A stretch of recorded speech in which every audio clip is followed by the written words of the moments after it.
Hello! It is the Friday Lunchtime Show with Morgan Whitfield and Todd Brennan. It is the 14th of March, 2025, and this Friday we will be discussing homework in the age of AI with our special guest, Emily Fulleranshu.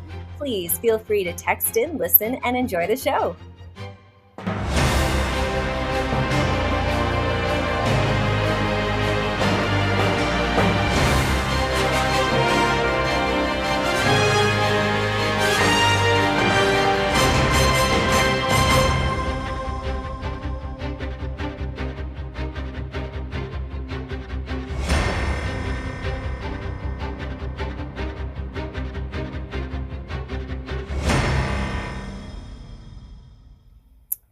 Hello and welcome. Todd, it is so good to have you here. How are you doing this Friday? Really good. Really good. Really excited for this topic. And Emily's a returning guest to the show. So really excited to have her on because she was excellent last time. Yeah, it's always a delight to have Emily on, and I'm excited about the three of us. I think this topic is exciting too because as much as it seems like homework has been debated and discussed and researched to bits, there's still so much that's new because we live in a new context. So one of the things that I wanted to drive into tonight was the idea that homework might look a little bit different now in the age of AI. We are at a place where homework is kind of at a crossroads. And I think a lot of students, parents, and teachers are questioning its value and whether it's worth pursuing and how we can make homework a really authentic learning experience soon. Let's look at whether Emily can join us. Emily, are you here with us? She's joined the room, which I think she needs to call in. There we go. Emily, are you here with us? Hi guys, sorry. I had a bit of a malfunction, storage space, so I didn't have the Podbean app and then had to download it again. No, it's so lovely to have you. So Emily is a return guest. She's also been a Teachers Talk Radio host. She is a history educator and leader. Right now, she leads an incredible department of history and politics at a top-tier school in Abu Dhabi. She's a training and CPD lead. She has published and is an author of the book Succeeding as a History Teacher, which I highly recommend. It can change your practice. And she's also right now in her spare time pursuing a master's at the University of Oxford. So Emily keeps busy and also keeps us on her toes. Thank you so much for being here, Emily. Thank you so much, Morgan. Thanks, Todd, for having me. No, it's a privilege always. I am so excited to have you, Emily, because the reason I wanted to do homework and things related to homework this week is because you posted something that you had created that looks specifically at homework, the research, the positives, the negatives, the importance of feedback in it, and how effective teachers use homework. And it really got my mind thinking, like, what is homework to us in this day and age? So I thought I'd just maybe ask you to give us an overall viewpoint of where homework sits right now in educational pedagogy. Where is it in 2025?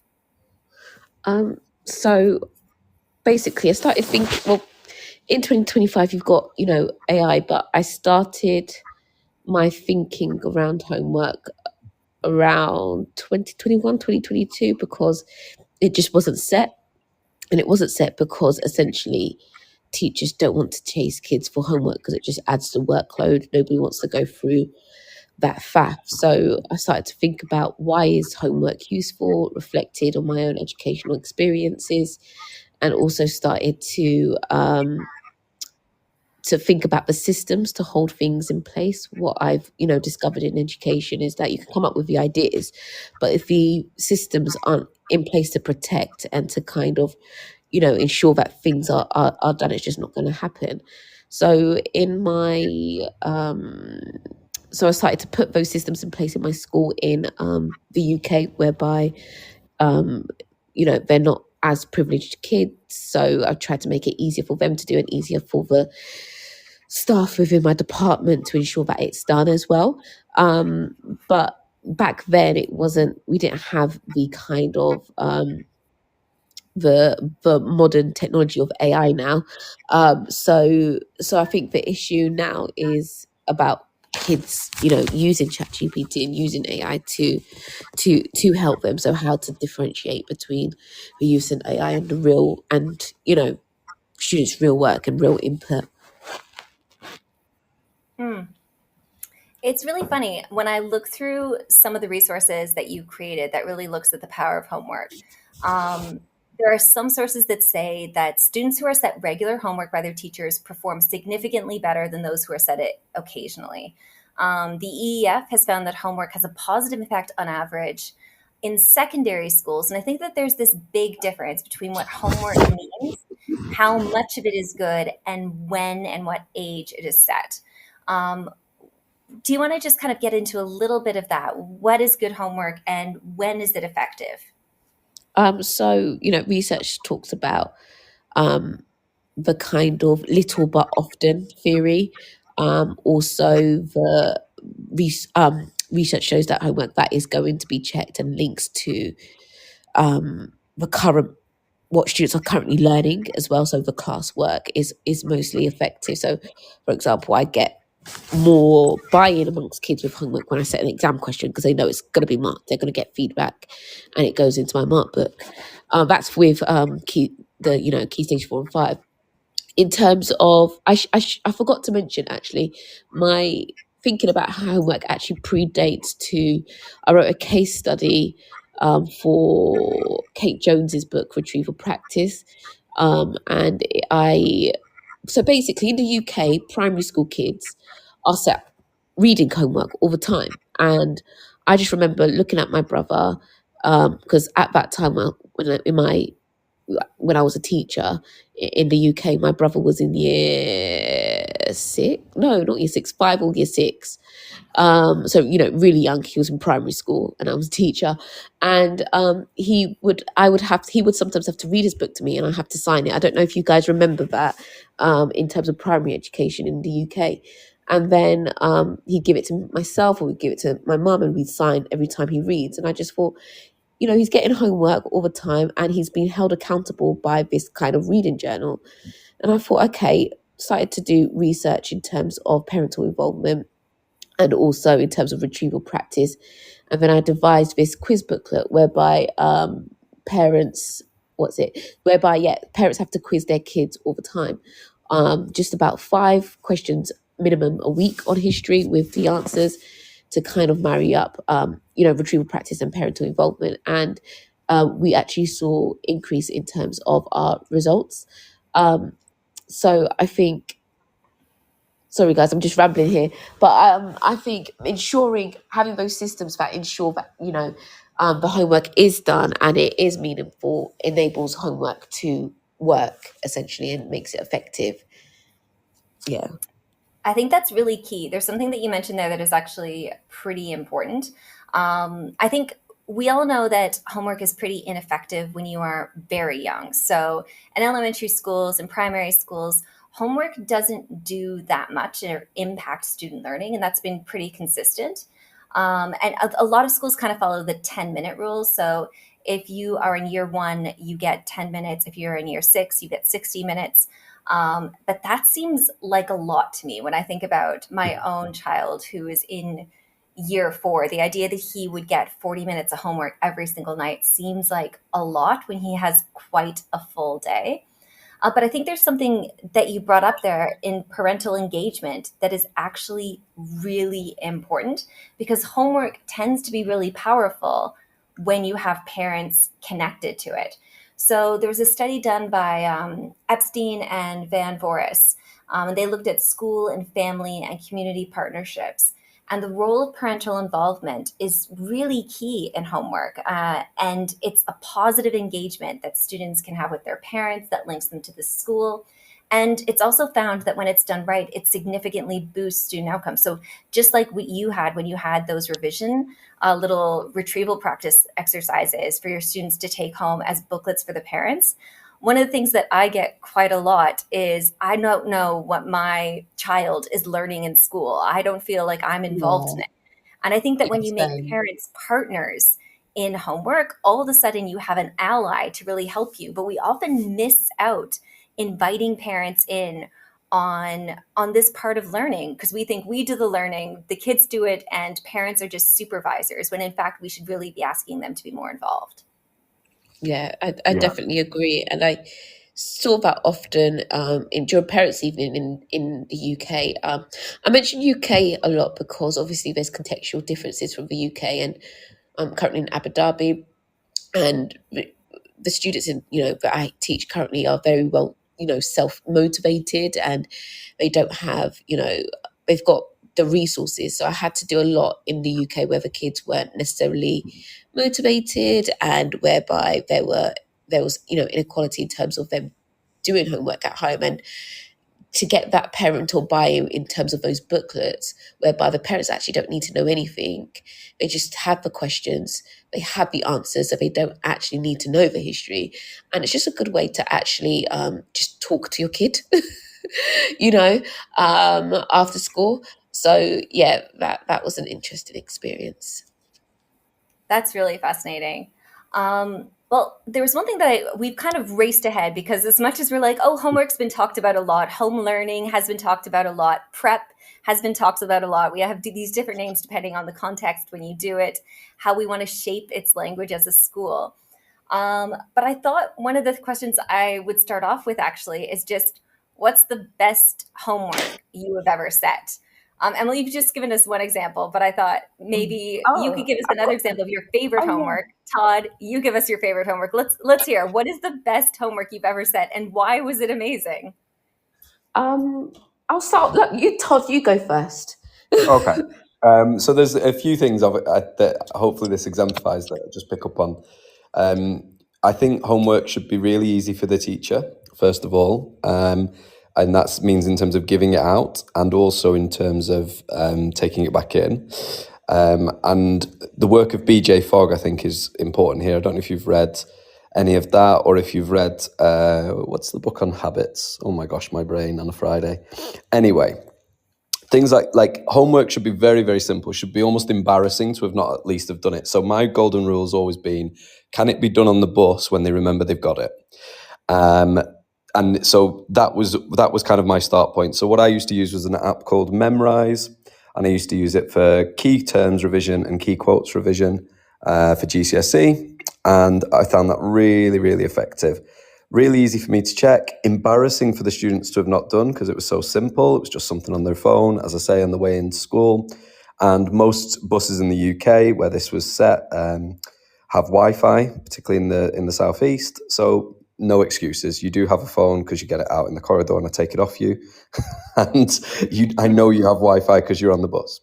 It was also just really, really effective in terms of basically increasing their knowledge of the subject. And yeah, for me, checking it is basically pulling it up on the screen in the first few minutes. I think one of the issues with homework when it's long-winded is that it erodes adult authority because you're saying there's a task set, and then because there's so much to check, let's say you teach 700 kids like a lot of history and geography teachers would, that's 700 pieces of homework that you're going to check. If each one is only 1 minute, that's a big chunk of your week.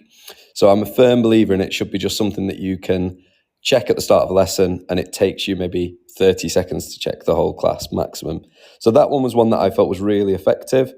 Something that I'm probably going to do now as we get the build up towards exam season, probably something that I'll roll out again, although probably we'll use a different app now. There are lots and lots of apps available. Todd, it is so funny because my approach to homework is the exact opposite. Of course it is. Of course it is. It could not be more different. Yeah. So it's really interesting because I think we both we come at it with such different angles. So the best homework that I think I've ever given tends to be homework that is long term and project based. It has to do with what we're doing in a topic, but it tends to be a completely separate project that they do over a long period of time.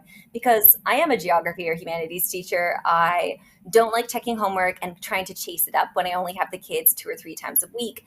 And I teach many different classes. I don't want to waste like precious lesson time, like checking in their books to make sure that they've done a little bit of something. I like to make a showcase out of it. So at the end of the term, I've done things like creating a sustainable city, and the kids have an entire term to build a sustainable city. Then they come and bring it in all in one day, and they get to make kind of a spectacle of it. We come in, we judge it, they share with other classes, and it's really fun. Now, I recognize that one of the things about this type of homework is that parents can hate it because I have given them a huge project that is complicated. It doesn't always have to be something that's like a marquee event, but I do like the idea of one big piece of work. So it could be something like um, writing a UN resolution on a topic, and you have an entire term to write a UN resolution on a topic. And then at the end, you bring it in and you have to see if you can get signatories from all the different other people in a class where you're sharing this work. So I like homework that can be creative, is long term, and that they can is related to the topic and is also completely separate. So it's not just here's a little bit of something that you can finish up at home, or you're just finishing something up that you started in class. It should be really discrete and self-contained. So that is my approach to homework, which again might be arduous and fundamentally be really difficult for every single teacher to do homework like that. But that's the homework that I've considered really purposeful and fun. And I love what that. about the bare minimum kids, Morgan? Because Well, I'm yeah. always there's the naughty teenager never really left my brain. And I immediately was like, how could I do the absolute bare minimum so that she says I've done the homework and not actually engage with this? What do you Well, do that's with the those thing. guys? Homework should be engaging. Like, I think if you give kids kind of tedious little bits of work, and they have to Murray? remember lots of tedious little bits of work from the 10 subjects that they are taking, all of a sudden it becomes a pain. But if it's engaging and they like to do it, then there's something that hooks them in.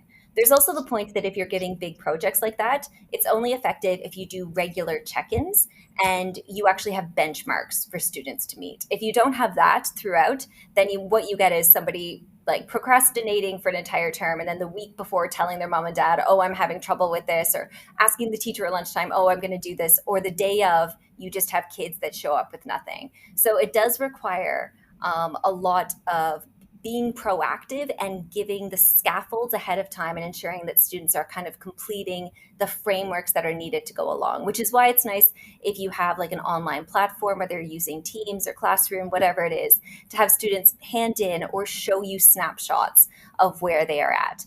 And that can be a really great way to kind of make sure that you still have weekly goals and targets, but it's not something bitty that you have to collect every single week or chase down in workbooks, for instance. So week one, someone comes in and they say, completed the project, miss, and they've clearly phoned it in. What do you do? Ooh, this is a good one. Okay. So that just means that it could mean a few things. It could mean that you haven't been ambitious enough and you've set the ceiling of the task too low. So in which case you have to look at, okay, what kind of depth and complexity does this project have to begin with? If they are phoning it in, then maybe the model, the rubric, the instructions that you gave them, the quality of work that you expect, maybe you haven't been direct enough in giving them really, really clear models for what the standard of work should be. In which case, providing that will hopefully give that student direction so that they understand, well, this isn't the level that we expected at. One of the things that I constantly do when I'm doing kind of big projects is I like to showcase pictures of projects that I've had students do in the past or similar projects that I've seen other teachers do so that they understand exactly the level and quality that I'm expecting. And I think that's just as soon as they understand that, all of a sudden they realize, okay, I want to make sure because I'm showing this and I have an authentic audience of my peers or other teachers that I am bringing my best to this stage. Okay. I'll just derail Have I once more and stumped then you I'll yet, let Dawn? Emily go. But Yeah. no, because I Let's just hear literally, Emily's I favorite know. homework. So I've got two. One is the parent kind of oracy postcards. Although this year, it's always awkward working with teacher parents. And one of my colleagues whose son is in my class said to me, I can't believe you gave us homework as a parent.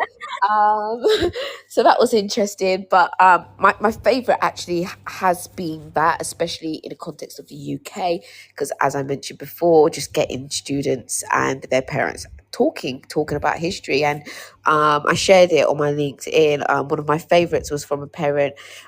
So these parent postcards is the original idea. I forgot who came up with it, but it was on Twitter, now known as X, and it's just the idea of the student talking to their parent about what they're currently learning in history, but they have to use specific vocabulary and talk about specific things within the topic.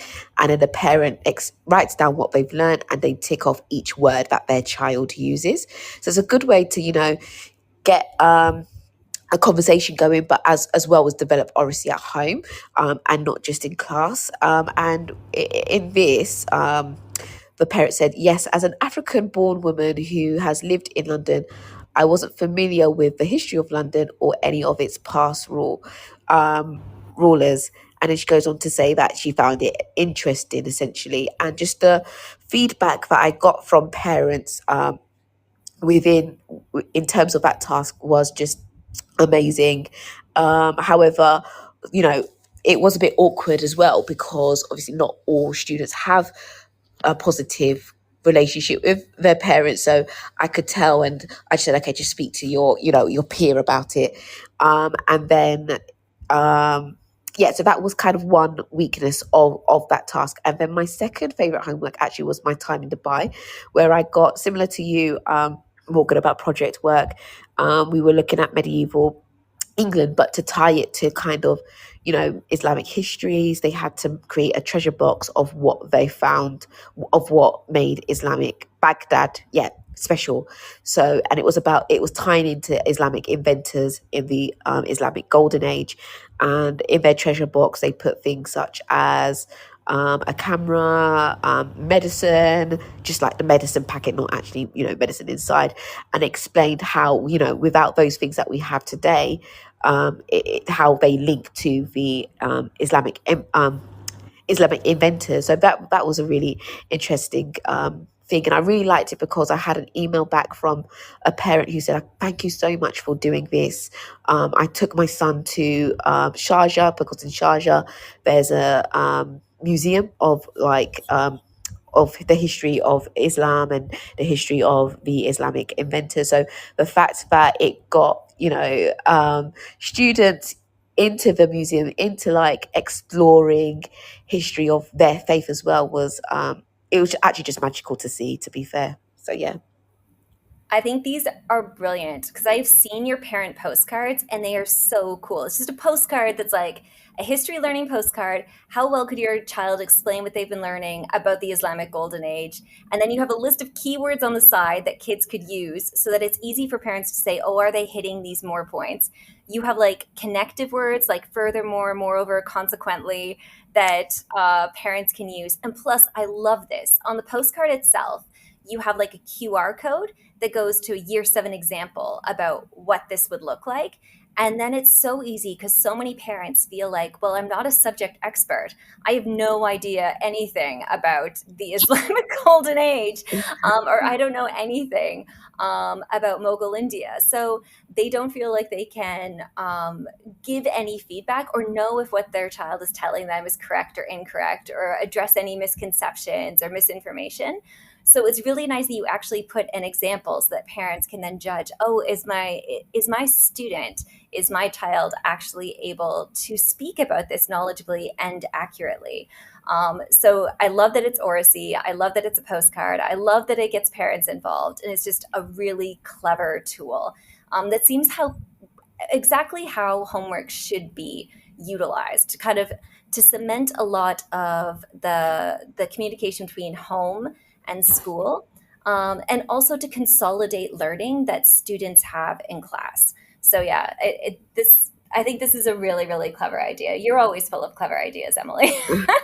It's not my original idea. I did come across it in on X years ago, and I thought I'll bring it to Abu Dhabi.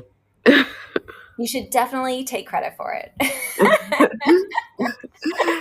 But Oh, there's thank lots of like you. retrieval practice tasks. Like your booklets are really fantastic too. I think the guiding principles that you use when designing these homework tasks is incredibly clever. And I think there's simple ways to make sure that homework is organized really well as well. So, Yeah. Todd, what would you bring to that? I feel like you have unfinished business with with us and homework. No, it just, I think that the few things that I'm thinking here is Emily's pointed out something really, really important, which is about the equity of homework.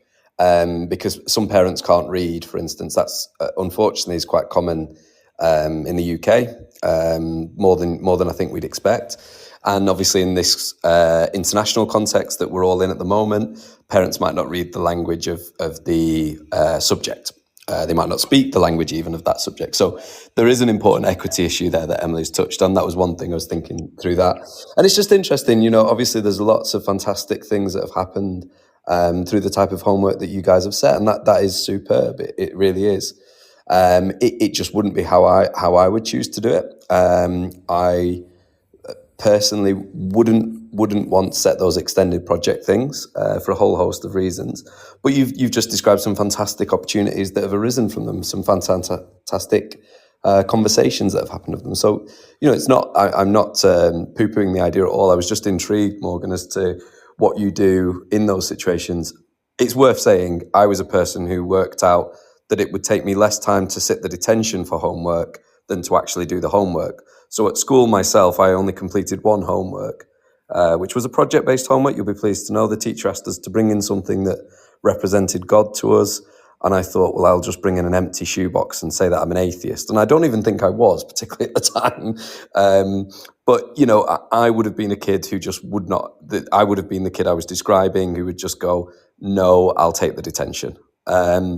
So it's interesting to hear the other side of the story, and some of those amazing opportunities that have come out of those are obviously really fantastic. But yeah, I like the ones like you were describing there, the sort of the knowledge organizer types checks, the elaboration on something you've done in class, or the consolidation. That would be two sort of key founding principles that I would run towards. Having a blank knowledge organizer that they complete at home and just show you on the desk while they're doing the starter activity or the retrieval activity or prerequisites or whatever you do with the start of your lesson. So that would be my little take. I think there's a lot there about equity. Like, I think that language is one form of equity. I think also we have to recognize that not every single student is able to do homework because they might not have the resources. And those resources could be the tools, whether that's access to internet, for instance, Yeah, or the access to a laptop or a computer at home, which we often just expect. They might not have access to time because they might be doing long commutes to and from yeah, school. They may be working after school. They may be doing childcare because they have two or three younger siblings at home and it's a noisy environment. They may yeah. be entirely incapable of like staying awake because it's a very sensory heavy environment at school. And And then coming home, they do need to take a break. exactly. And that's a very sort There's of all sensitive kinds of issue. things with homework that are equity based. Yeah, because I mean, say for example, they're just something like safety. They don't have a home that's safe, for instance. That could be an issue. And so they're going home to a home where they're unsafe and getting out a homework book with an angry adult in the room who hates school because they hate school, they had a bad time at school, is potentially going to cause a lot of disruption. So there are really extreme circumstances, certainly, and less extreme circumstances that just prohibit it. And that can be across social classes, obviously. But I think the other side of that coin is somewhere another kid is doing the homework and is therefore improving in the subject area. And so not setting it for those children because of the lack of resources, lack of safety, all of the things we've just described. And that's kind of the difficulty of this, is that you don't want to not set it because that means that, is it the Matthew effect? Gosh, my brain on a Friday. But, the brighter kids getting brighter because they're doing more and more and more. And the kids who maybe need to do some catching up are doing less and less and less, potentially. It's not always quite as straightforward as that, but it's homework is a huge equity issue, definitely. Well, I think that some And schools they something try to limit that. Sorry, go ahead, Emily.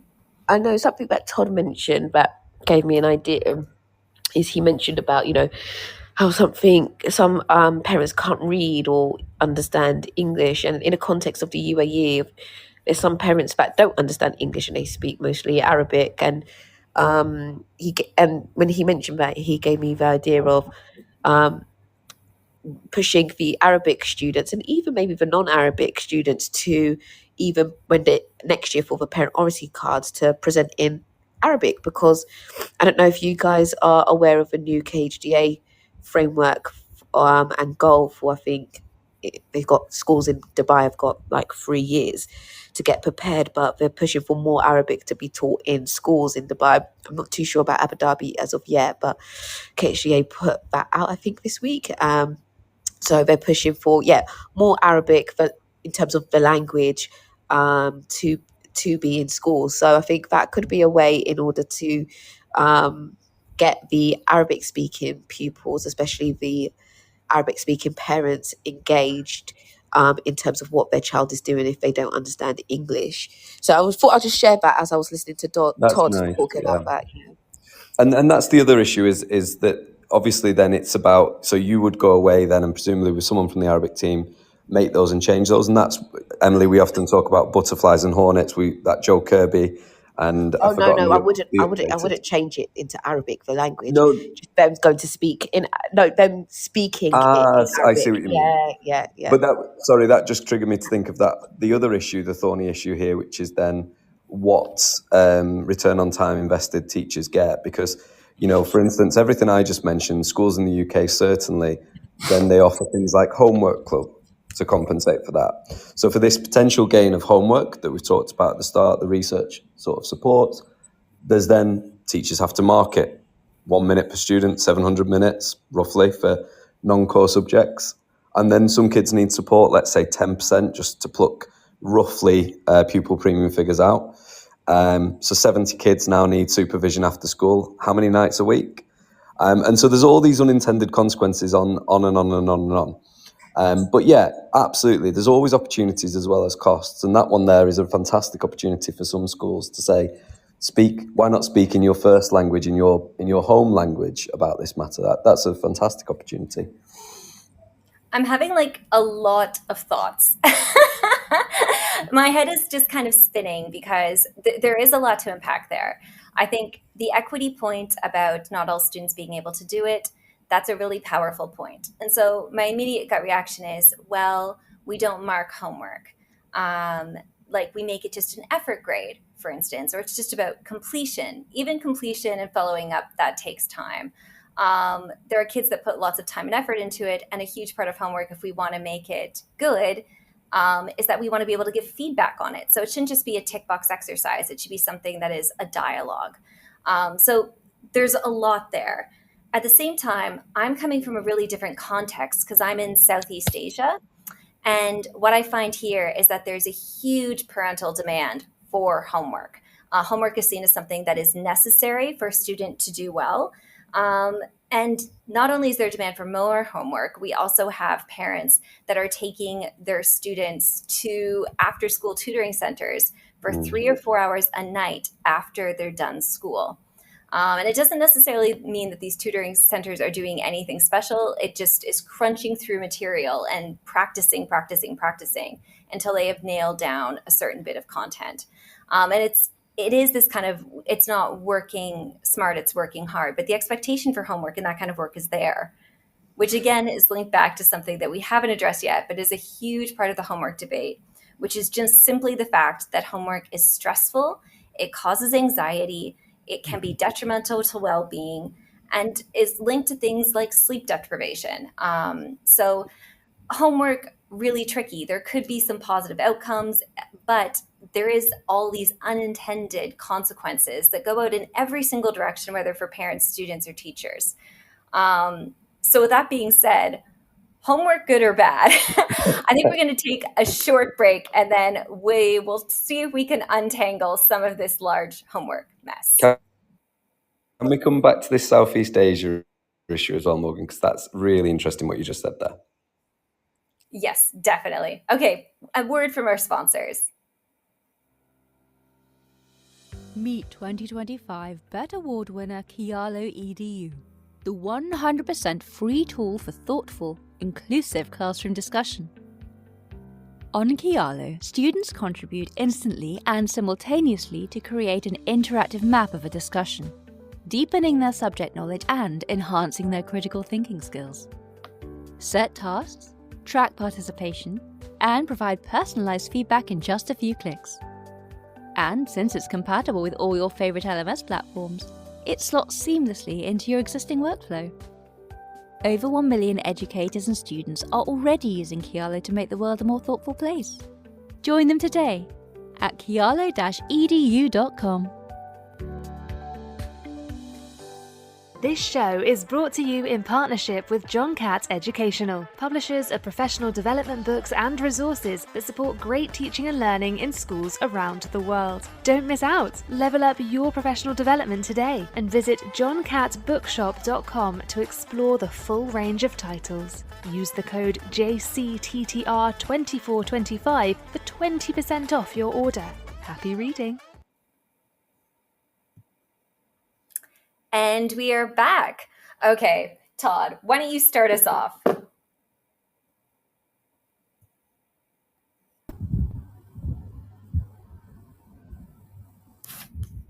Oh, Todd, are you there? I think you might have muted yourself. Myself. Okay. Sometimes that's better if I'm muted. No, so I think this issue of sort of Southeast Asian and East Asian in general homework thing is really fascinating. I remember reading a book not so long ago. Are we allowed to mention books? I forget the rules. Are we? Sure. Right. In Lucy Crean's Cleverland, she talks about this issue of this extended homework.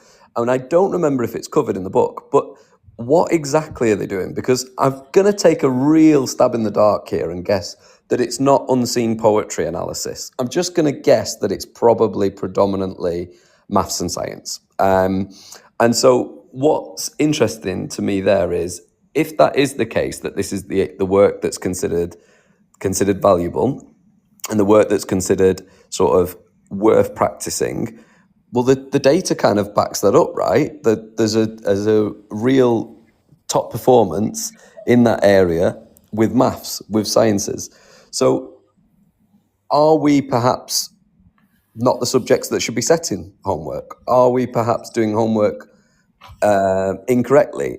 Are some of those stresses actually purposeful? Because we could do with a maths teacher to correct me here, but I'm pretty certain that it's a subject where practice is the thing. But so let's unpack a bit of that. Is it predominantly maths and science that they're doing, Morgan? You're obviously there. Yeah, so I think there is, but I think that's more of a parental push than necessarily one that has to do with like, oh, we feel like it's definitely a parental push. I think there's an issue of subject equity. If we said in a school, oh, we're only going to concentrate on maths and science, like I would automatically make the strong argument that like the number one homework that I remember all the way growing up was just being told to read widely. And that's what I did. Like falling in love with reading made me a better student. And I would read anything and everything. I don't remember sitting down and crunching for hours doing math homework, although I'm sure there were many hours where I did do math homework, but what shaped me as a person was reading.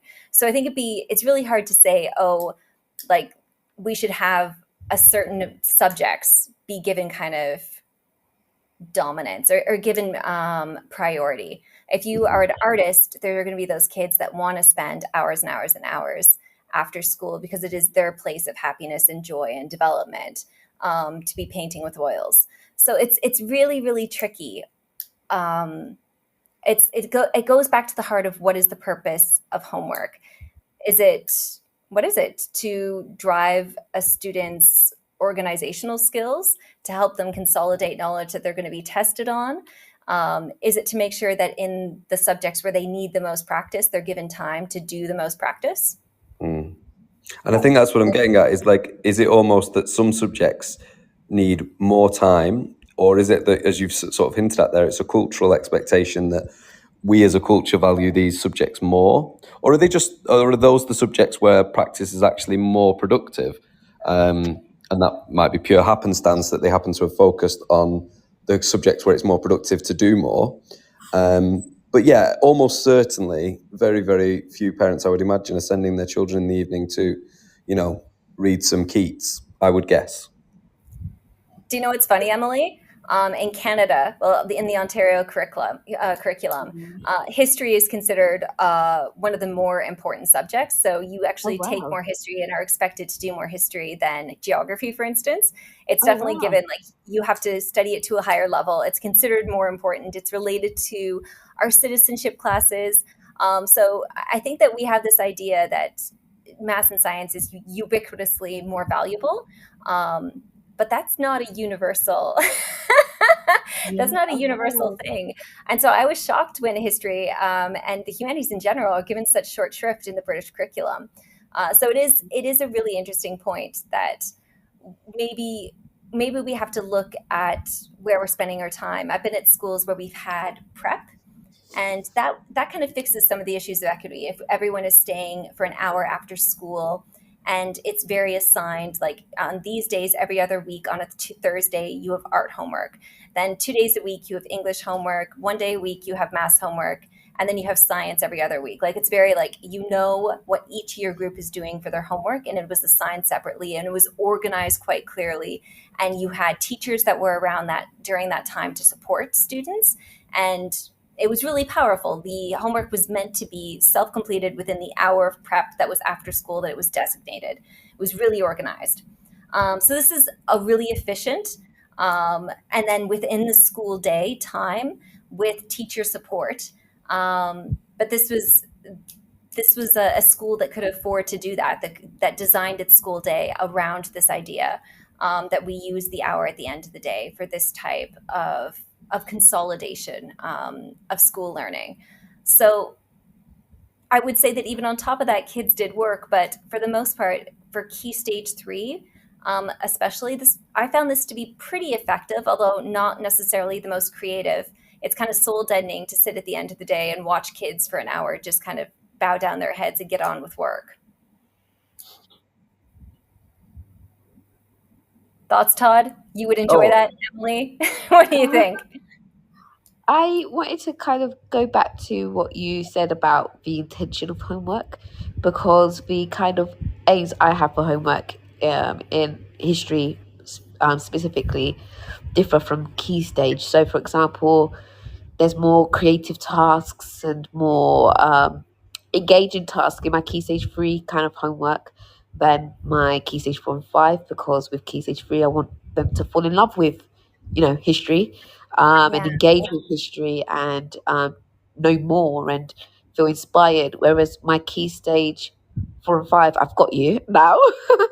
And you've chosen to do this, so the love's already there. So now it's just about exam questions, quizzes, and acting on feedback. So week A, it's always an exam question. Week B, you use your green pen to act on that, or you do a quiz online. So it's very dry, it's very boring, but they're getting that continual practice. So key stage 5 and 4 is continually exam practice, exam practice, exam practice. I know that's not everybody's cup of tea, but that's how I personally got the results in my own practice. So it's a lot of marking on my end, but it's worth it. And then I just enjoy the game time at the end of the year. So yeah. It is work intensive. I think both you and Todd, when I think about the time that you both put into feedback, um, the care that you give in marking, I think it's something that you both take a lot of pride in as teachers.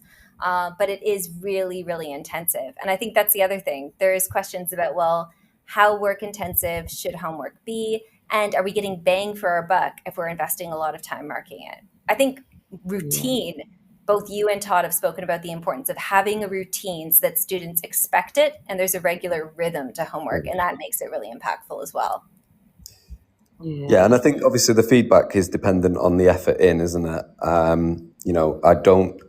wouldn't mark, for instance, something scrappy that's been sent in. If I on the rare occasions, I do sometimes set exam questions for homework. If something comes back scrappy, I will just hand it back and say, when it's finished, bring it back.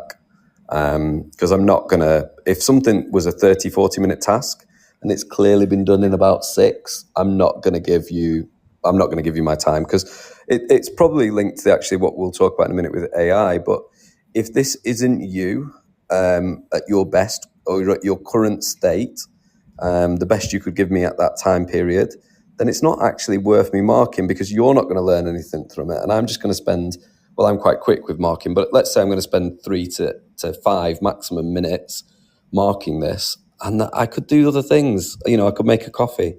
I could do something else with that 3 to 5 minutes. I could look out the window. Like, I'm not going to mark something that you haven't actually tried to do.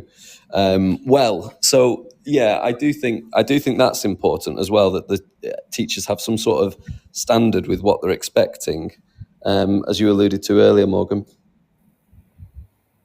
Yeah, I think you kind of opened up maybe the second half of what we want to talk to today, which is, has homework changed in the age of AI? Because I have noticed that some of my more prosaic homework assignments all of a sudden sound very similar. And when I ask a student, well, can you explain how this is hegemonic? All of a sudden they don't have the words, and they're like, what is hegemony? Yeah. So it's really easy for students to complete something in the easiest, most perfunctory of ways, and there's no deep thought that's happening there. So how do we create homework that is AI proof, but also how can we create homework that perhaps utilizes everything that's wonderful about AI and adaptive teaching platforms? That's a really good question. In terms of, so for example, I when it comes to exam questions, I ask students to handwrite them. Doesn't mean that they're not using AI, but I guess it helps a bit. But those inclusion students that use a computer for their actual exam, I let them type. Usually, to be fair, it's not AI. And I think that's because of the nature of the kids that I have. They are very kind of self-motivated and really want to do well. And also I always set them up. So we always do plan the exam question as a class together. So what would be the point? What evidence would you give to support that? Okay, how are we going to evaluate it? And so on. So they are set up well to do it independently as well. So yeah, I also think having, quizzes. So for example, you've got, carousel quizzes you could do. You've got the GCSE pod, so those various platforms that can be used to set retrieval practice quizzes are very useful as well. And yeah, I think that would be useful in terms of homework and using AI. I don't know if I've set any homework sorry, I should have mentioned those platforms. I keep forgetting. Yeah. Sorry, I don't know if I'm trying to think of ways to integrate AI in homework. I don't know if any of you've got suggestions. I would just say I agree with a lot of what you've said, Emily, and obviously, as we'd all agree, there's lots of fantastic platforms. The big thing for me is that I think as schools we need to be out in front of AI a little bit, and tell students very explicitly how we think it could be useful in our subject areas, but also as well, often something like that, an AI prosaic piece of homework that's been handed in, is a student who just doesn't want to face not having done the homework. And again, I think it's important to sort of say in those situations, just don't hand me anything in. I would genuinely rather you didn't hand me something in than have to check 700 potentially pieces of work for AI. And I'll be able to spot it because the language won't be your language, and I know your book, I know what your work looks like. But just don't hand it in. Just tell me honestly, because I don't want to mark the computer's work. And in all seriousness, some of the AI work that I've had handed in the past, I genuinely thought was worse than what the student could produce, because it was creative. Definitely. It was creative writing, and it was really formulaic, and it was kind of just like a performance of the thing, sort of simulacra of the thing. So I do think schools need to be really open and honest with children about what they think the use of AI is, but also about, look, if you haven't done the homework, do just let me know. We can work with that. But what I can't work with is you wasting my time on me marking something that isn't yours and you could do something better. Yeah, that's what I'd say there. I think it's really interesting. Like, when I think of like my own evolution with homework, I remember growing up, and if your homework was late, you'd lose 5% of the mark per day that it was late. And so you could, if you needed the extra time, you could hand it in late, but then you get 10% off or 15% off if it was 3 days late. So there was, this is what I remember, is constantly worrying about deadlines and homework and making sure like I didn't want to be penalized for being late. And I find that really strange now. If I have kind of a thing with my students where I want it to be theirs. And I think there's something about teaching students about the academic integrity involved in AI, and that homework is basically a trust, an exercise in trust. And also that they understand that it's to their detriment if they're not doing something with knowledge. So I end up telling mine all the time that the purpose of the work that I'm giving them is to take knowledge from one form and in their own way transform it to another. So the very act of taking something, summarizing it, turning it into an icon or a photo, organizing it in a new way, categorizing it, like that's, homework is about consolidation. So it's about them playing with knowledge in a way that is interesting and new and will help them like recall that and retrieve it later. It'll help build up that schema. So if we want homework to do those things, we have to be really forgiving, I think, about maybe handing it in as well. And it's more about that opportunity to engage. I had a homework project that was due last week. And I remember 4 students coming up to my desk, and they all, for various reasons, hadn't been able to get it done, because these are really sincere students who really want to do well, and they didn't get it done, and they were very, very worried. And I take a very non-punitive, I think most teachers do at this stage, like a very non-punitive view. I'm just like, when is it good for you to hand it in to me? And for each of them, it was different. One of them wanted a weekend. One of them wanted the end of the day. One of them said in a week, because I've been traveling and I'm catching up in all my classes. And I just tell them, that's the extension, whatever you want the extension to be, that's your extension. And then you can hand it in to me, because I want something that is good and a representation of them and authentic. And I think homework is a conversation between a student and teacher that happens outside the classroom. And it continues an ongoing in-classroom conversation. So there is something powerful about it, but we have to wield it and navigate that conversation really thoughtfully, I think. Yeah, and I like that I you're agree. telling them the why of homework, Morgan. That's really good. Yeah, I agree. And I was just going to say that I've been thinking a lot more about, the ethics of AI and so on. And I've started just to tell students, I've created this resource with the help of AI, like having that for transparency there. So, for example, this week I was teaching the kids about how the governing of India changed from 1848 to 1948, and there were complex legislation. So I said, okay, this story is a historical narrative.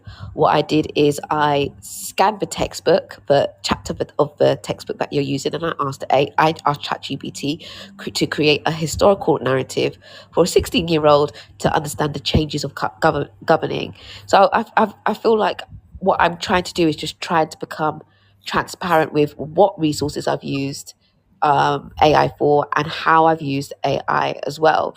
And then the images that correlated with the stories were generated as well from AI. But they did understand the change and the continuity of what I wanted to what I wanted them to understand because of that historical narrative. And also there's a paper by Mike Perkins. I'll send it to you guys, and it's titled for how much AI is too much AI. And what they've done is they created a scale. So, for example, no AI, that's like no AI has been used at all. Number 2 on the scale is AI for research. So students have used AI to assist in terms of their research. 3 on the scale is AI assisted idea generation and structuring. Number 4 is AI assisted editing. Number 5 is AI task completion. human evaluation, which is, we don't want students to be in number 5, and then number 6 is full AI, and we don't want students to be in number 6. I'll send that to you guys, and I just think it's really good for, I don't know, the digital leads or heads of teaching and learning that are trying to kind of create an AI policy. So what does the ethics look like in your school? What does the transparency look like in your school? What scale should students be at? Is number 5 on the scale too much? Is number 6 prohibited? I think GC, is it JC? The qualifications, they are allowing AI to be used as well. But it has to be used, I think, they can use it for research, it says, but it has to be cited as AI. So yeah, I think even exams are coming. The exam boards, in terms of, is it JC or G? Yeah, I think it's JC. Yeah, or JCQ. I'm not too sure.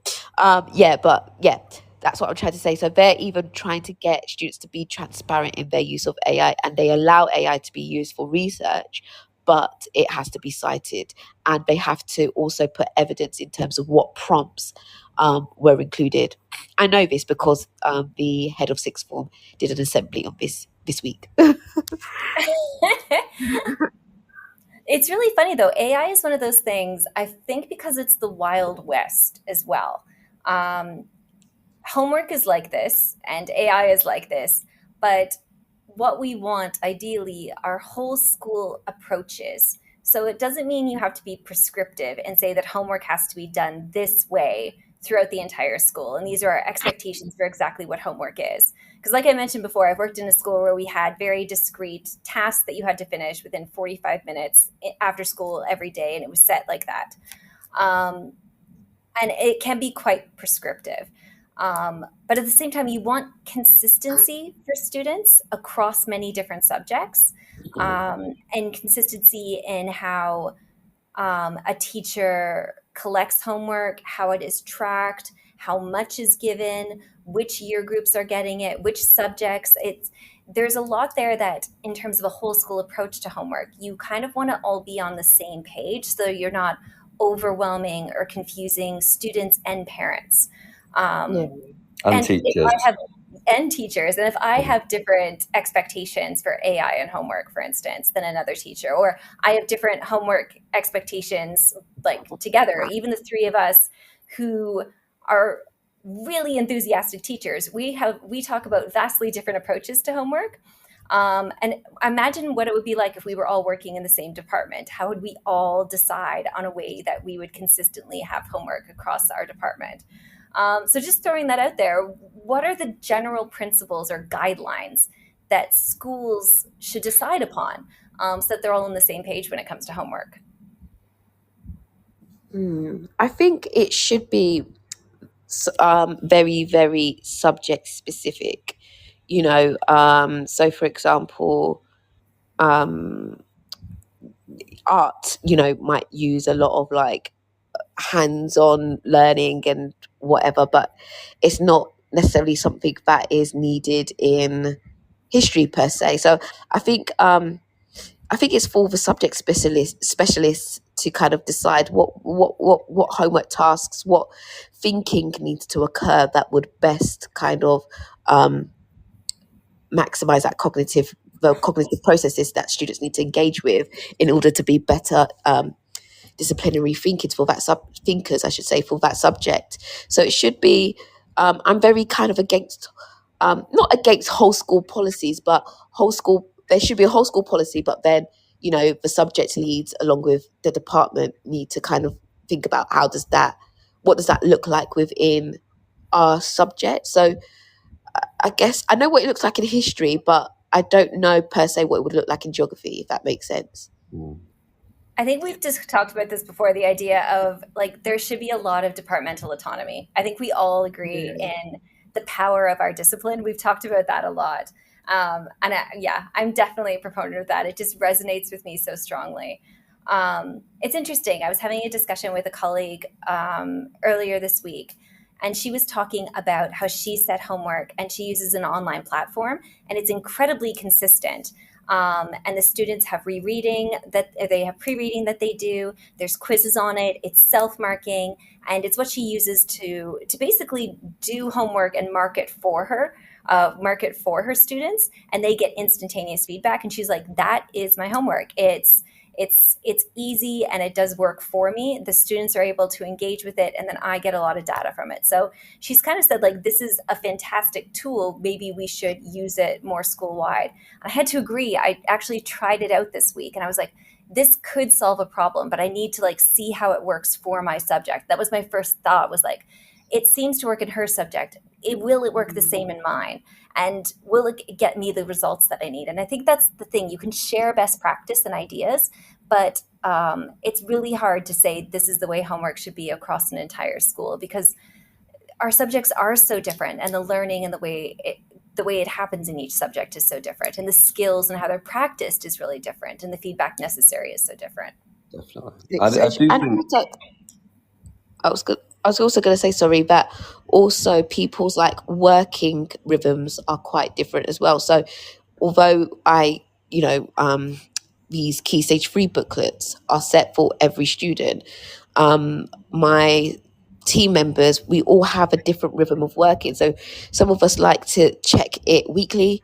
Some, like myself, just give it to me at the end of the unit inquiry. It just works with my working kind of rhythm. Some, don't necessarily like to set quizzes all the time, even though that's my kind of bugbear that I'm trying to so there's that one I'm going to work on. But in terms of, I'm not precious so much in terms of whether you collect in the booklets weekly, or if you collect it at the end of the at the end of the inquiry or unit, because I recognize that everybody has their own kind of working rhythm that's conducive to them.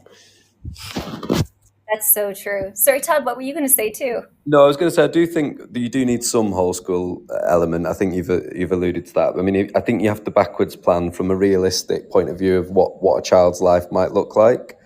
I mean, I don't know, Morgan, obviously you've the same amount of children as me, but when we have things in the UAE, you have rain days, which will sound very novel to people outside of country, but there are days when everything stops for rain, much as there would be a snow day in the UK.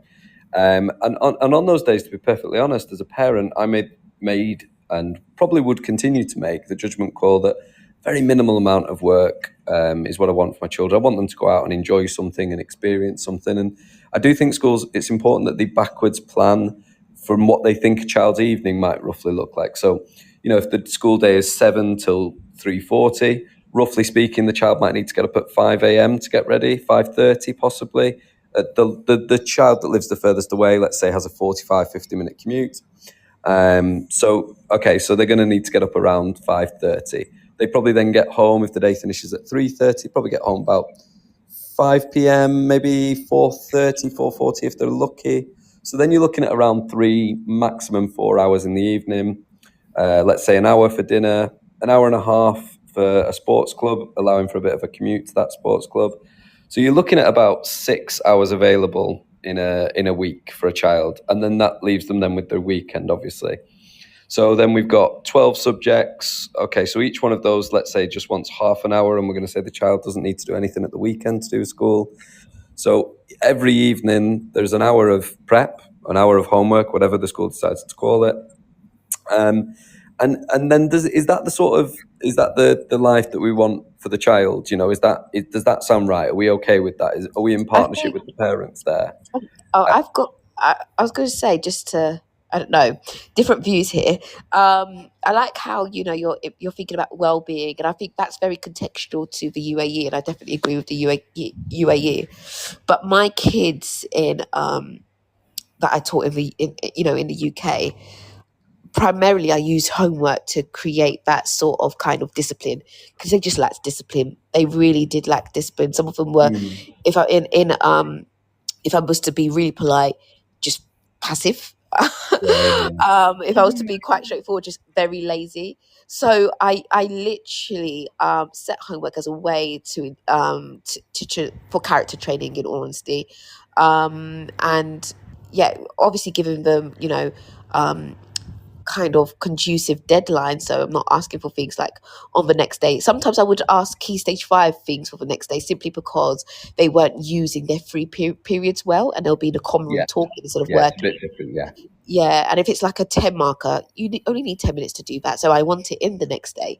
So stuff like that, I'd be quite on it with Key Stage 5. But for my Key Stage 3 and 4 students, I really, really did want to use homework as a way to kind of self-regulate them, to create that independence, build those organizational skills and discipline, because they needed it. Whereas because here, the school day is so long, from 7 to like 4 plus the extracurricular. I definitely agree with what you're saying in terms of thinking about that well-being element. yeah, and like it was the same for me in the UK. Perhaps just the school I was at. There were kids who would walk across town, but they couldn't afford the bus or whatever. They'd be in and out roughly the same hours. But I just mean, once you've sort of looked at the actual evening and the life of the child, then I do think it is worth saying, right, let's have some agreement around some key things. So, yeah, what homework is done on what day, when's it due, how long are we expecting each subject to have for homework, and being really honest with kids and with teachers. Don't be setting them a task or bulking and saying, oh well, I only set you a 10-minute task last week, so I'm going to use now this task is now going to be a 50-minute task because you gave me 30 minutes a week. I only used 10 of them last week, so I'm going to bulk it and say 50. Well, I do think schools need whole school policies that actually allow departments then to make that specific policy that leaves the children with quite an enjoyable life, because I don't know that really we've talked about the stress and the well-being, but the children have got lots of other interesting things in their lives. They're not just sat around I think children often think we sit in crates in the school building waiting to be unlocked again in the morning to get up and do more teaching. I think sometimes we do the reverse. We think that they just go home and they're just sat there waiting then to do more learning. And if you're a really elite athlete child, you're probably doing 2 hours of exercise in the evening with a commute to that exercise. So if you're a top sports performer, you've got to have incredible discipline to get any homework done. And so I do think just a policy that kind of covers the what, the where, the when, and the how much, that's enough, I think. I don't think you need to say everyone has to follow this particular type of homework or anything like that. I do think it should be disciplinary. But I think just some consideration to the life of the child as well. Yeah, consistency and kindness. I'm going to pause this right there, and then I'm going to bring you guys some stuff that I have just read off of ChatGPT. And we're just going to have a short ad break from our sponsors. Meet 2025 BET Award winner Kialo EDU, the 100% free tool for thoughtful, inclusive classroom discussion. On Kialo, students contribute instantly and simultaneously to create an interactive map of a discussion, deepening their subject knowledge and enhancing their critical thinking skills. Set tasks, track participation, and provide personalized feedback in just a few clicks. And since it's compatible with all your favorite LMS platforms, it slots seamlessly into your existing workflow. Over 1 million educators and students are already using Kialo to make the world a more thoughtful place. Join them today at kialo-edu.com. This show is brought to you in partnership with John Catt Educational, publishers of professional development books and resources that support great teaching and learning in schools around the world. Don't miss out. Level up your professional development today and visit johncattbookshop.com to explore the full range of titles. Use the code JCTTR2425 for 20% off your order. Happy reading. Well, welcome back.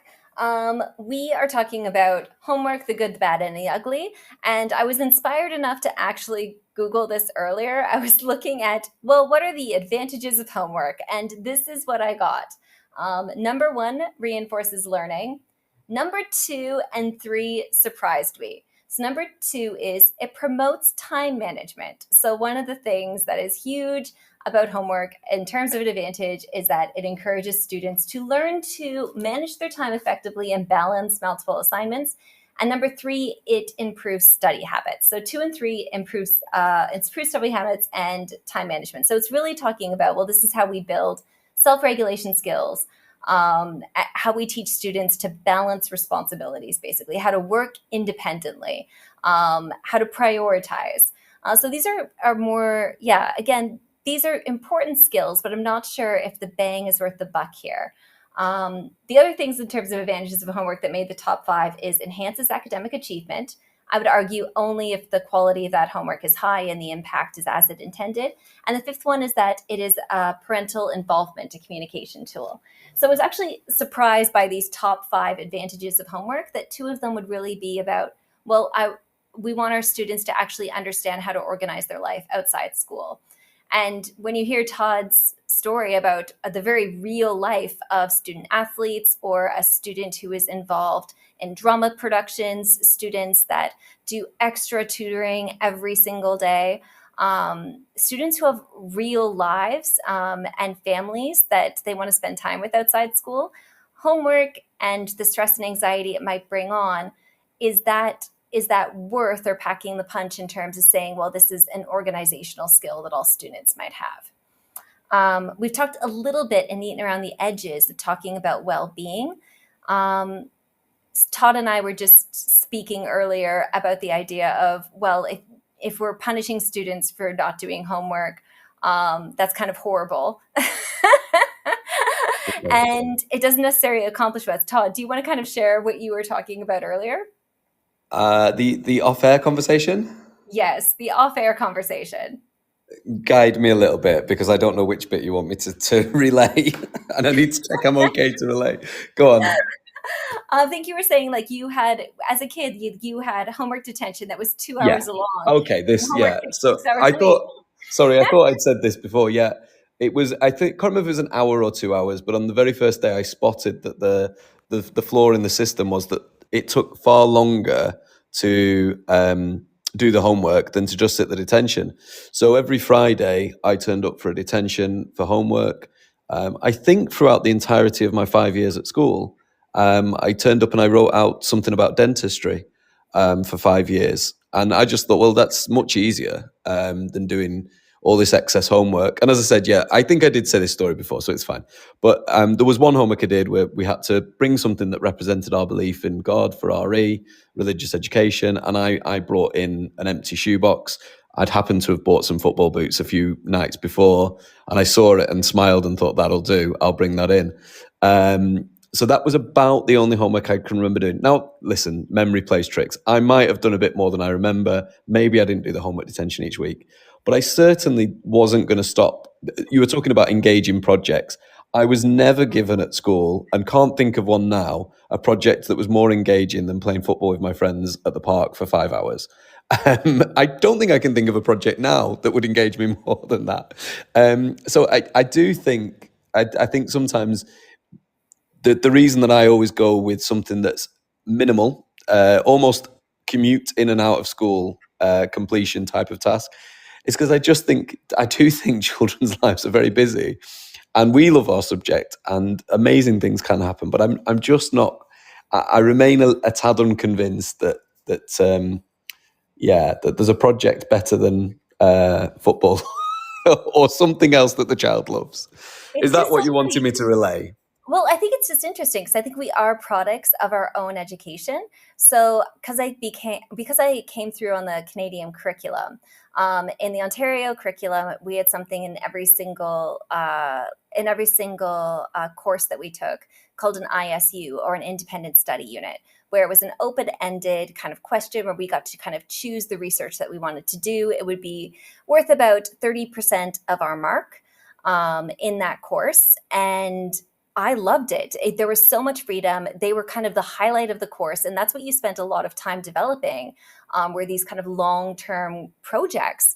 And there were so many of them that I still remember today, and that really resonate. And I think maybe that's why my own approach to homework has been about longer term pieces of work with a lot of student choice and voice involved, where there is this element of, I remember doing big presentations and displays at the end, and I think I've kind of made that a facet of my own homework. And I think I really think that it is about engagement. Homework should be interesting.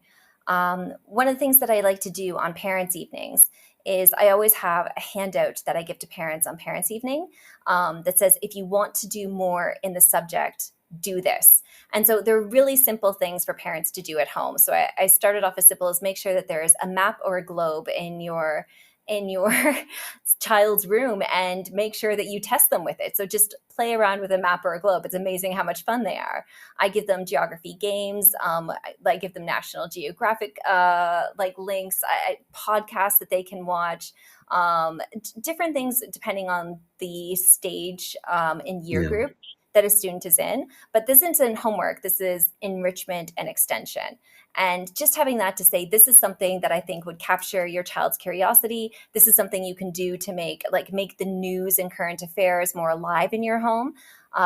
That's really fun. It's not homework, it's enrichment. And I think I see homework as something that is an extension beyond just pure classroom learning as well. Even though I know that a lot of the research says that homework is this perfect opportunity to consolidate, to retrieve knowledge. It's that opportunity to revise really well and learn things about how you can be accountable for your own learning journey. But at the same time, I kind of want homework deep down to just be fun. And so the question for me is how to make it fun. Yeah, and you absolutely would have been that person that really enjoyed that. I get that, and I love that enrichment portfolio. But I'd ask you to cast your mind back. I know you Canadians are awfully polite, and I know there's not a lot to do there. I know there's very little to do. It is just ice and lots of people using them, and polar bears and people using their manners. That's stereotypical. No, it's true.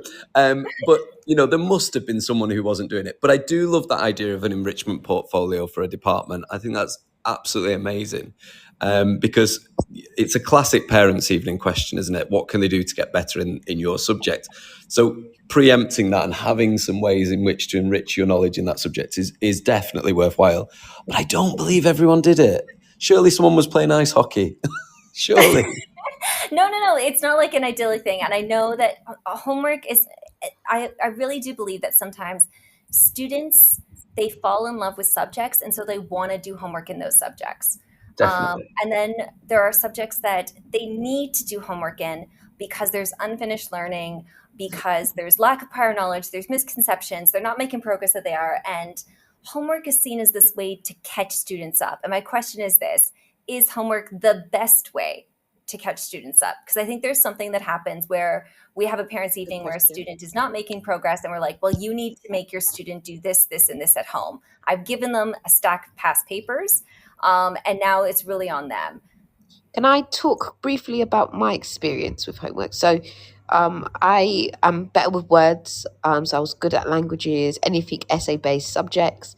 But in terms of maths and the sciences, I absolutely hated. But I had a teacher for maths called Mr. Williams, and he would set us about 5 minimum to 10 questions, maths questions, that were very, very similar to just basically exam style questions. And it would be on a weekly basis. And that was the main reason as to how and why I improved in maths, because I was continually practicing those skills and it was marked and I was given feedback because of that. So based on my own experience with homework, well, maybe just with maths, I don't really know with other subjects. I know in my subject, I've seen students improve with that in terms of using homework. But yeah, I do feel like homework could be the best way. And the reason why it worked for me is because he didn't just give me the, worksheet. We practiced those skills in class, and then it set me up to be able to practice independently at home. So it wasn't like, just go off and complete the worksheet. It was like a continuation of what was going on in class for me to practice upon. Yeah, homework should be scaffolded. Like, you can't just send kids off the deep end. It has to be something that's based on what's in class and given lots of scaffolds so that you can practice independently at home. And if you can't, there has to be something there that can help you complete that work in the absence of a teacher. Yeah, completely agree. And there is something from Hemingway on that as well. I think it's Hemingway, used to stop himself when he felt like it was going really well. so that he had that desire to come back and pick up and write again. So there is definitely something to that, Emily. Like, I mean, he bashed out quite a lot of books, and they're pretty good.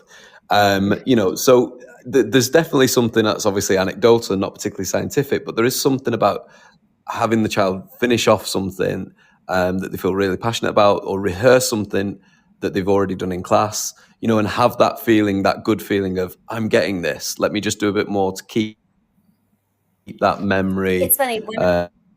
active, and maybe that's where the subject specific comes in.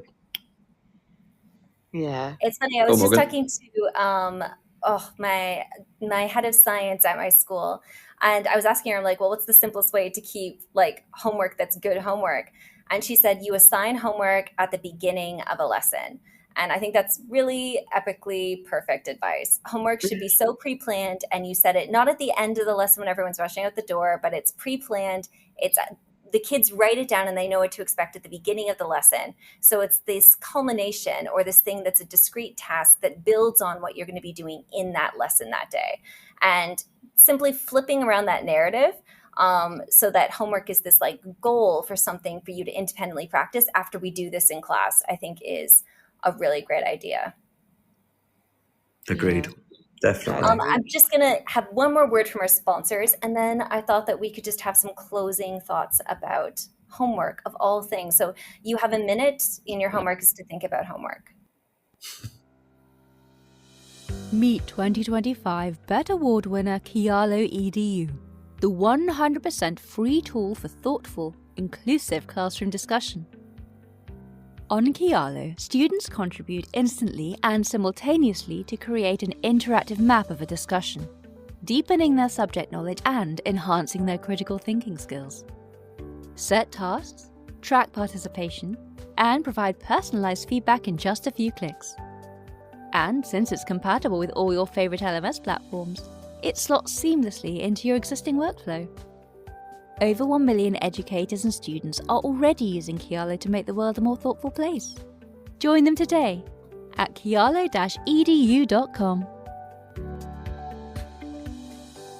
This show is brought to you in partnership with John Catt Educational, publishers of professional development books and resources that support great teaching and learning in schools around the world. Don't miss out. Level up your professional development today and visit johncattbookshop.com to explore the full range of titles. Use the code JCTTR2425 for 20% off your order. Happy reading. Welcome back. So we're just coming to our closing thoughts on homework. And honestly, I have so many of them, I don't even know where to start. So Todd, Emily, anyone want to dive in first? I don't mind. Okay. So I think my closing thoughts very simply are, I love the enrichment idea. I think that's fantastic. I think that gives an opportunity for all the good things that you've both mentioned about homework. But I'm going to stay fairly firmly camped in my theory of set homework, not too much, be consistent, make it easy on the teacher, and make it embarrassing for the students who have not found time for. We're talking 7 minutes, 12 minutes, something like that. Because I do think that we do have the hours in school. I think if we use our time really productively, I think it's not an issue of curriculum coverage. I think that's one of the weakest uses of homework. But, I do think at times there's a necessity to kind of do a bit of an ad hoc, a bit of a kind of loosey-goosey, just finish this off thing. I don't do it personally very often, but I can understand why some might. So little and often, but very consistent, and ensure that it's set way in advance so that it's consolidating. And I think I've added a few times, but I do think elaboration on an idea can be very, very useful as well. But that would be my closing thoughts on it. I'm not anti-homework, but I do think it's one of the things I see in schools done really poorly. And I think when it's done poorly, it erodes adult authority. Because if you're asking a child to complete something, they don't, and the consequence isn't that bad, or there isn't a consequence, then you're really saying that my words don't matter, and that worries me deeply. So I probably haven't changed my position apart from getting very excited about that enrichment idea and some of the lovely examples that you've shared, both of you. So apologies. I am quite hard to change. It is quite hard to change my mind. So you probably were up against it there, both of you. No, I like that, Todd. I really like that. I think for me, I'm trying to just personally, I've been, going to the gym a lot, and I just feel that homework should be like a well-planned workout. So it should be designed to strengthen the right muscles, which should be knowledge and skills, and not just make you sweat like busy work, essentially. So I feel like homework should just be like a well-planned workout, which I'm trying to do physically. Yeah. Emily, that is so perfect. I can't top that lovely metaphor. Yeah, I think my big takeaway was just kind of reflecting on parental involvement. And I think that there's something there.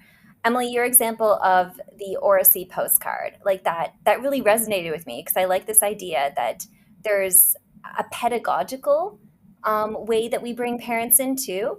So when we say like we're going to be using Oracy, we want students to elaborate and be able to speak about something. You're asking both the parent and the student to use a technique to help with learning. And then parents have an understanding of what that technique is. So they might be then more open, or they're prompted then to ask, well, explain this concept in science to me. If once you've done it in history. And I think one of the things that I notice that's really important, I've been speaking with my SLT, and one of the things they're really keen on is the idea of a parent curriculum. So one of the things that goes into a parent curriculum where we at different points kind of share our learners' journey as they go through a school is sessions on metacognition, sessions on retrieval practice. Parents should be our partners, and homework is this place where learning meets students, parents, and teachers. And sometimes teachers can't be there every single time, but our teacher's voice and the way that we teach is actually something that comes and sits in a parent's home. So it should be really thoughtful and good. So I think I really like that kind of the idea of parental involvement, and that one example, when I think about how that could ripple, is really powerful. Well, I love that parental curriculum. I love that. Yeah, I can't take credit for it. I have a few. I'm really lucky. I work with a really great SLT, and they have great ideas like that all the time. And I'm like, well, let's make that a reality. So yeah, yeah. But I think that's all the time that we have for today. I just want to say thank you, Emily. It is always so lovely to have you on. I always love reading whatever you write. Your ideas are always so research informed, and then your own insight, and then the practical strategies that you bring. They always they always awaken me. And I feel invigorated about what I'm going to be doing next in my classroom. So thank you so much for coming today. I'm sure we will have you on again. Thank you, Emily. Thank you for having me. Thank you for having me. I really honestly enjoy it. It just always feels like a conversation. I love it. A conversation that we always continue off air as well. So that's always fun. But thank you to all our listeners for listening. And I hope that everyone has a lovely week ahead. Have a lovely weekend, all. Have a lovely weekend. Bye. Bye.